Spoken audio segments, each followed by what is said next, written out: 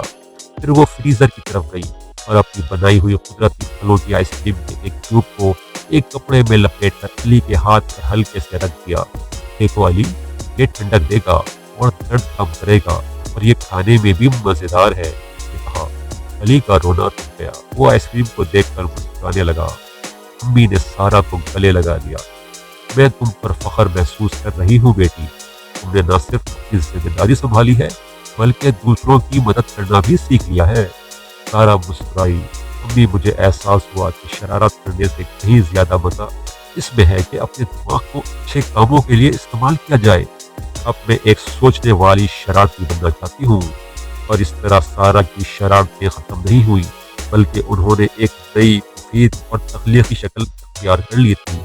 وہ اب بھی تجسس رکھتی ہے، لیکن اب اس کے ساتھ احتیاط، ذمہ داری اور دوسروں کی مدد کا جذبہ بھی شامل ہو گیا ہے۔ امید ہے یہ کہانی آپ کو پسند آئی۔ اس کہانی کو لائک کریں اور ہمارے چینل کو سبسکرائب کریں۔ پھر ملیں گے ایک اور مزیدار سی کہانی کے ساتھ۔ تب تک کے لیے اپنا خیال ضرور